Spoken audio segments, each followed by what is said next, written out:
राजनीतिक गहमा गहमी बहुत तेजी से आगे बढ़ रही है। समाजवादी पार्टी नेता जूही सिंह ने कहा है, हमें आशा है, हमें विश्वास है, पूर्ण बहुमत की सरकार हमारी बनेगी।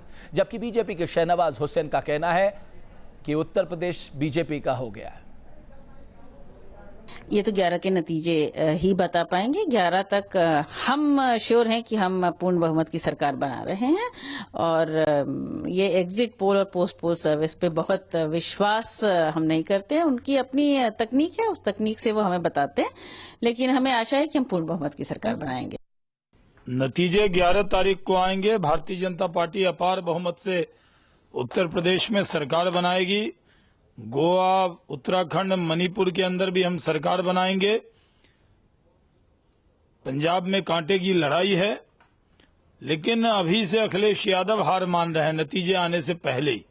अभी से वो चुनाव होने के बाद बीजेपी को रोकने के लिए चर्चा कर रहे हैं। बीजेपी रुकने वाली नहीं है, जनता बीजेपी के साथ है। चुनाव के वक्त भी बड़ी कोशिश की गई, बीजेपी न रुकी न झुकी, जनता का साथ है और हम उत्तर प्रदेश में भारी बहुमत से सरकार बनाएंगे।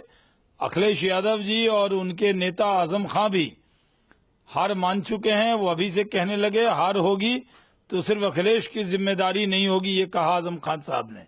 तो इसका मतलब यह है कि समाजवादी पार्टी का गठबंधन हार स्वीकार कर चुका है। तो ना रुकेंगे ना झुकेंगे, ये कहना शहनवाज हुसैन का। और मेरे साथ स्टूडियो में मेरे दो सहयोगी मीतू जैन, विजय त्रिवेदी। आपने लंबा दौरा किया है उत्तर प्रदेश का, वहाँ की खाक छानी है, लिहाजा आपने ज़मीन पे क्या देखा? ये जो एग्जिट पोल के आंकड़े देख रहे थे, इसी तरह की हवा थी। अभिलाष खांडेकर, वरिष्ठ पत्रकार। लेकिन विजय, मैं आपसे शुरुआत करना चाहूँगा, ये अखिलेश को अचानक बुआ की याद कहाँ से आ गई? देखिए, इसमें दो चीज़ें महत्वपूर्ण है रमेश। पहली बात तो यह है कि जो एग्जिट पोल आप दिखा रहे हैं, जो हम लोग दिखा रहे हैं एग्जिट पोल, उससे संभावना बन रही है कि भारतीय जनता पार्टी एक बहुमत की सरकार बना सके। वो करीब करीब बहुमत के पास है, इसे त्रिशंकु सरकार कहने की संभावनाएं अब कम बनती जा रही है। लेकिन अखिलेश ने जो बयान दिया है, उसका महत्वपूर्ण बयान है, वो राजनीतिक बयान इस दृष्टि से है कि वो ये कह रहे हैं कि जब बीएसपी के साथ जाने की बात जो आपने कही कि मायावती जी के साथ जाने की बात है, उसका सीधा पर्पज़ यह है कि यदि भारतीय जनता पार्टी को बहुमत नहीं मिलता है, वो 170 180 पर रुकते हैं, ये बहुमत की पार्टी नहीं बनती है, सिंगल लार्जेस्ट पार्टी बनती है, तो वो राज्यपाल के पास दावा कर सके बीजेपी को रोकने के लिए कि बीजेपी केवल सिंगल लार्जेस्ट पार्टी के तौर पर उसे सरकार बनाने के लिए न्योता नहीं दे। और बीएसपी और समाजवादी पार्टी जो है, वो दोनों मिलकर यदि उनसे ज़्यादा होता है तो राज्यपाल को उनको पहले बुलाना चाहिए। तो बीजेपी को एक सिंगल लार्जेस्ट पार्टी से रोकने के लिए कि सरकार का निमंत्रण उसे ना मिले, इस तरह का बयान उन्होंने दिया है, ताकि कह सके कि हमने तो चुनाव नतीजों से पहले ये बात कह दी थी। क्योंकि वो पोस्ट पोल गठबंधन जैसी बात होगी, प्री पोल गठबंधन नहीं है, प्री पोल अलायंस नहीं है बीएसपी और बिहार की तरह पोस्ट पोल एक ग्रेटर अलायंस आप बना ले। लेकिन बीतू, अभी दो एग्जिट पोल आ रहे हैं, वो तो प्रचंड बहुमत की ओर इशारा कर रहे हैं भारतीय जनता पार्टी को। फिर तो ना भतीजे की जरूरत ना बुआ की जरूरत। जी बिल्कुल। और बहुत सारे लोग खास करके सरकार में, जैसे कि आईबी और लोग भी यही बोल रहे थे बहुत टाइम से कि बीजेपी की सिंगल लार्जेस्ट पार्टी हो सकती है। पूर्ण बहुमत की अभी तक किसी को ये वो नहीं था कि हो पाएगा या नहीं। बट हाँ, इंटरेस्टिंग बात ये होगी कि अगर जैसे अखिलेश ने बोला है, जो बयान दिया है, इसमें इम्पॉर्टेंट चीज़ ये है कि मायावती किस तरफ जाती हैं अगर त्रिशंकु असेंबली बनती है। तो बड़ी बात यह है कि मायावती के पास भी बहुत ज़्यादा ऑप्शंस नहीं है ऐसी अगर स्थिति बनती है। और जो सारे एग्जिट पोल्स हैं वो यही कह रहे हैं कि इस वक्त एक या दो एग्जिट पोल्स को छोड़ के सभी यही मान रहे हैं कि हो सकता है कि सिंगल लार्जेस्ट पार्टी के तौर पे बीजेपी बन के आए, बट उसको एब्सोल्यूट मेजॉरिटी नहीं मिलेगी। ऐसा होता है तो मायावती के पास क्या ऑप्शंस हैं? उनके पास भी यही ऑप्शन है कि या तो रिमोट कंट्रोल से भाजपा केंद्र से सरकार चलाए और उनके ऊपर सीबीआई छोड़ दे, या फिर उनके पास दूसरा ऑप्शन ये बनता है कि वो भतीजे के साथ चली जाए और लखनऊ में बुआ भतीजे की सरकार बन जाए। ओके, अभिलाष खांडेकर साहब, आपको लगता है, हम कहते हैं हमें युद्ध का मैदान जीतना है, उसके लिए ये इनके इन प्रकार सब काम करना चाहिए, आखिरकार आपको जाना जाएगा कि आपने जीता या हारा। बीजेपी उसमें कामयाब रही साहब? यदि आज के नतीजे और यदि 285 सीट की यदि बात चल रही है, तो मुझे लगता है कि आप जो कह रहे हैं बिल्कुल सही है कि there is nothing like this thing love and war.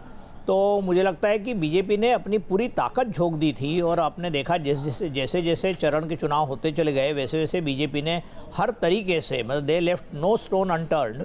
तो एक बहुत बड़ी बात है ये कि उत्तर प्रदेश जो इतना बड़ा राज्य है उसमें बीजेपी बहुत साल पहले पावर में थी, उनको वापस वहाँ पावर में आने के लिए बहुत सारी राजनीतिक परिस्थितियों से समझौता करना पड़ा, लेकिन फिर भी उन्होंने अपना 14 साल का वनवास साहब, 14 साल का वनवास, और उसके बाद अभी भी उनके बहुत सारा एजेंडा जो है वो उत्तर प्रदेश के इर्द गिर्द घूम रहा है। जैसा आपने भी पहले कहा, यदि राष्ट्रपति चुनाव के लिए उनको सीट्स की ज़रूरत है, यदि राज्यसभा में उनको बिल पास कराना है तो वहाँ पर उनकी स्ट्रेंथ बढ़ाना जरूरी है। बिल्कुल। और उसके अलावा भी भारतीय जनता पार्टी यदि आज उत्तर प्रदेश नहीं जीत सकती थी तो मुझे लगता है आगे चल के और कभी भी नहीं जीत सकती। तो ये उनके लिए एक स्वर्ण अवसर था कि जब उन्होंने पूरी ताकत लगा दी। सरकार पूरे आसपास उत्तर प्रदेश के बीजेपी की सरकारें हैं और केंद्र में सरकार बीजेपी की है, तो ऐसे समय में उत्तर प्रदेश यदि वो नहीं जीतते। ओके विजय, यानी ना काम बोला ना यूपी को ये 7 पसंद है, दोनों में से कुछ भी नहीं हुआ।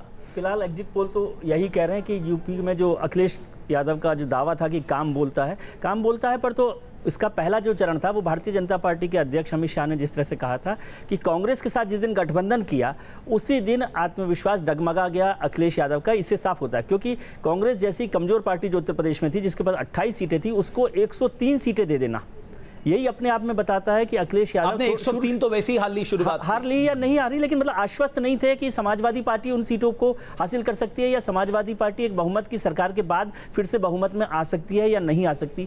यूपी का 7 पसंद है, उसमें कांग्रेस की तो इच्छा थी कि भाई उसके यूपी की साइकिल पर, समाजवादी पार्टी की साइकिल पर बैठ के वो कुछ चढ़ जाए। लेकिन मुझे जो अभी इसमें एग्जिट पोल में नहीं आ रहा, लेकिन जो हमारे सर्वे है, हमारे जो मित्र लोग हैं जिनसे और हमने जो दौरा किया उससे ये पता पड़ता है, मीतू जी गई थी, हमारी चर्चा होती है कि कांग्रेस को जो पहले सीटें थी उतनी सीटें भी इसमें नहीं मिलेगी। लेकिन जो ब्लॉक वोट था, मतलब आप सोचिए ना, मुस्लिम को लेके सारी लड़ाई थी, मुसलमान वोट को लेके, पोलराइजेशन की बात, वो इसका मतलब वो ब्लॉक वोट पड़ा ही नहीं है, नहीं, इसका मतलब वो बटा है और इसी का फायदा एग्जिट पोल में बीजेपी को मिलता दिखाई दे रहा है। इसको समझने की जरूरत है कि बीजेपी ने इस स्ट्रेटेजी को बहुत अच्छे से खेला।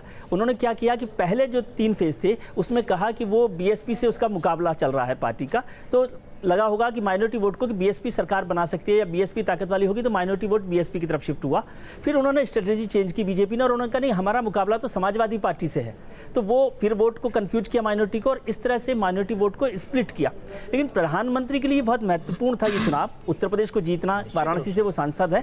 लेकिन इससे भी ज्यादा कि जो बार बार आप सवाल करते थे कि क्या नोटबंदी और सर्जिकल स्ट्राइक पर रेफरेंडम है, एक तरह का रेफरेंडम मान लेंगे साहब, तो प्रधानमंत्री के लिए सीधा सीधा सा चुनाव था और बिहार और दिल्ली हारने के बाद तो ज्यादा महत्वपूर्ण हो गया था। तो इसने प्रधानमंत्री और बीजेपी अध्यक्ष अमित शाह ने पूरी ताकत इसमें लगा दी। और आपको ध्यान हो कि वाराणसी में तो जब मीतू जी थी तो उनके अलावा केंद्र सरकार के 20 मंत्री भी वहां मौजूद थे। अच्छा मीतू, अगर हम सोशल बेस के हिसाब से देखें तो इसका मतलब यह है कि नॉन जाटव, नॉन ओबीसी और कम से कम लोग कास्ट में ना जाकर धर्म के नाम पे वोट देने आ गए, और यही कारण है कि इतनी सीटें जब तक आप विकास के नाम पे चुनाव नहीं लड़ रहे थे, आपने जो पोलराइजेशन का रुख किया वो आपके पक्ष में दिखाई दे रहा है।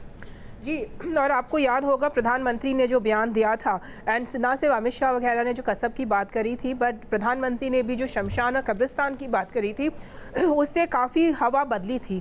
तो एक ये बहुत, हालांकि लोग उस वक्त ये सोच रहे थे कि ये भाजपा काफ़ी नर्वस है और इसी वजह से ऐसी वो बातें कर रहे हैं, बट उसका उन्हें नतीजा मिलते दिख रहा है एग्जिट पोल्स के हिसाब से अगर आप जाएँ तो।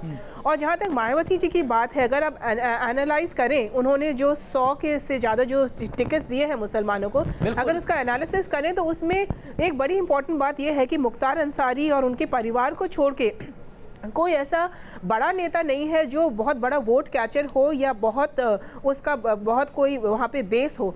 तो कितने मुसलमान वो विनिंग कैंडिडेट्स, जैसे मायावती जी कह रही थी उनको वोट दीजिए मुसलमानों को, तो उन्हीं की पार्टी में कितने सारे विनिंग कैंडिडेट्स हैं, यही कहना मुश्किल है। तो इसमें लग रहा है कि हाँ, मुसलमान वोट जैसे मायावती को मिलेगा, इसमें ऐसे लग नहीं रहा है कि तो वो स्प्लिट हुआ है कहीं ना कहीं। आप पंजाब भी गई थी, लेकिन पंजाब में हालांकि डेटा अलग अलग तस्वीर दिखा रहा है, कहीं कांग्रेस आगे है, कहीं आप आगे है, कहीं उनका टाई हो रहा है। ये इतना ही दिलचस्प मुकाबला है या एक तरफा मुकाबला है?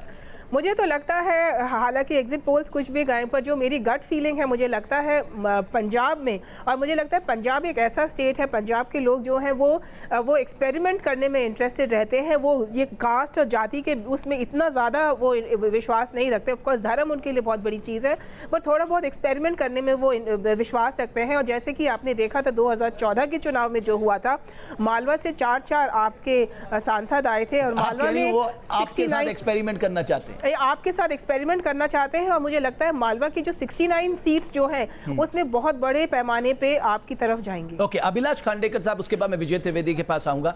अगर पंजाब भी साहब कांग्रेस के पक्ष में नहीं जाता, फिर तो ना खुदाई मिला, ना विशाले सनम, इधर के रहे ना उधर के हम। बिल्कुल सही है। यदि पंजाब में नहीं मिलता है तो फिर तो कांग्रेस को बहुत बड़ा सदमा पहुंच सकता है कि राहुल गांधी की लीडरशिप कब तक वो खींचे चले जाएंगे, नई लीडरशिप वो पैदा नहीं कर रहे हैं। और ऐसी स्थिति में कांग्रेस वाकई भारत कांग्रेस मुक्त अपने आप ही होते जा रहा है। मतलब कांग्रेस खुद भी उसमें मदद कर रही है मोदी जी, कैसा लग रहा है मेरे को। अच्छा, एक और बात यहां पर आम आदमी पार्टी विजय ये आरोप लगा रही थी कि लास्ट टाइम में जब आपको वोट पड़ता देखा, खासकर मालवा रीजन में, तो बीजेपी की ओर से ये कहा गया कि साहब आप हमें मत दीजिए, लेकिन आपको मत दीजिए, कांग्रेस के पक्ष में दे दीजिए। जी, ये चर्चा हुई कि आम आदमी पार्टी के संघ, वो बीजेपी की तरफ से नहीं माना ये जा रहा था कि संघ की तरफ से ये निर्देश मिला कि कम से कम इसको रोकने के लिए, आम आदमी पार्टी को रोकने की, क्योंकि उनका खतरा और उनका झगड़ा आम आदमी पार्टी से ज़्यादा है और उनको लगता है कि आम आदमी पार्टी को रोकना जो है ज़्यादा ज़रूरी है, कि वो ज़्यादातर स्पेस जो घेर रही है उसको रोकना ज़रूरी है। तो ये इस तरह की खबरें आती रही कि राष्ट्रीय स्वयंसेवक संघ ने, RSS ने ये आदेश दिया या कम से कम मैसेज दिया कि उनको रोकने के लिए आप कांग्रेस के साथ भी जा सकते हैं।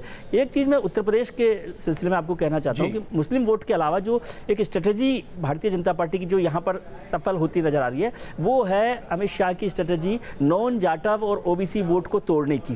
भारतीय जनता पार्टी ने जो कोशिश की, पार्टी के अध्यक्ष ने भी खासतौर से ये कोशिश की कि जो BSP का जो वोट था, जो पूरा जिसको हम मानते थे कि एनब्लॉक वोट है पूरा OBC का और नॉन जाटव भी, उसको तोड़ने की अमित शाह ने कोशिश की। और नोटबंदी को भी मैं इसी तरह से देखता हूँ कि भारतीय जनता पार्टी का जो परंपरागत वोट था मिडिल क्लास का और इंडस्ट्री के जो व्यापारी वर्ग है उसको छोड़कर प्रधानमंत्री ने जो कमजोर वर्ग था, जो BPL वर्ग है, उसको फोकस करके नोटबंदी के काम को किया, ताकि क्योंकि वो BPL जो है वो मैसेज देने में स्पष्ट रहे कि साहब मैंने गरीब अमीर को एक झटके पे नीचे लाके रख दिया, बराबर खड़ा कर दिया। जी, ये मैसेज ज्यादा स्ट्रांग गया।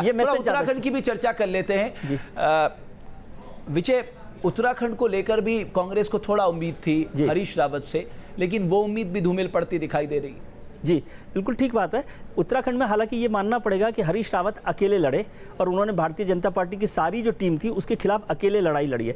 यहाँ तक कि किशोर उपाध्याय, अभी किशोर उपाध्याय से हमारी बातचीत हो रही थी, किशोर उपाध्याय भी उनके साथ नहीं थे जो प्रदेश अध्यक्ष हैं। और कांग्रेस के जो दिल्ली में लीडरशिप है उसने एक तरह से सपोर्ट ही नहीं किया। और चुनाव से पहले कांग्रेस के जितने दिग्गज नेता होते थे वो सारे के सारे भारतीय जनता पार्टी में आ गए। भारतीय जनता पार्टी ने अपनी विचारधारा जो होती है कि बाहरी लोगों को नहीं लेने की, बागी लोगों को नहीं लेने की, वंशवाद को तोड़ने की, सब परंपराओं को तोड़कर विनेबिलिटी पर ध्यान रखा और कोशिश की कि किसी भी तरह से उत्तराखंड आ जाए, क्योंकि उनकी नज़र इस पर थी जो एक उनको हार मिली थी स्टिंग ऑपरेशन के बाद सुप्रीम कोर्ट के फैसले से, अदालत से, उसका भी वो हिसाब करना चाहते थे। उस समय उनके प्रति सहानुभूति थी। जी। अब अभिलाष खांडेकर साहब, गोवा और मणिपुर की भी मैं टिप्पणी ले लूं, अगर एग्जिट पोल के लिहाज से देखा जाए तो बीजेपी के लिए वहां भी अपर हैंड है, क्योंकि अन्य को जो 8 से 10 वोट सीटें मिल रही हैं वो भी जो बीजेपी से रुष्ट लोग हैं वो हैं, वही लोग होंगे मेरे ख्याल से, क्योंकि कुछ RSS से जो लोग अलग हुए थे, जो मराठी लोग थे, जिन्होंने फिर शिवसेना को और वहाँ की जो स्थानीय गोमंतक पार्टी है, इन तीनों का एक नया वहाँ पर गठबंधन बना जिसने बीजेपी के खिलाफ, और एक छोटी विधानसभा है, ऐसे में यदि बढ़ जाते हैं तो बहुत मुश्किल हो जाता है कि कौन जीत पाए वहाँ पर। तो गोवा भी एक ऐसा राज्य है जहाँ हमको नज़र देखना पड़ेगी कि किस तरीके से छोटे राज्यों की राजनीति किस तरीके से अलग तरीके से शेप लेती है। मीतू, आखिर में मैं आपसे जानना चाहता हूं, अब तो नॉर्थ ईस्ट भी ऐसा लग रहा है धीरे धीरे कांग्रेस के हाथों से फिसल रहा है। असम से शुरुआत हो गई है, एग्जिट पोल दिखा रहे हैं कि साहब मणिपुर भी कांग्रेस के हाथ से फिसलता जा रहा है। फिर तो उनके पास कुछ मेघालय और मिजोरम के अलावा कुछ बचेगा ही नहीं। अरुणाचल प्रदेश में पहले ही वो बैठा चुके हैं अपनी सरकार।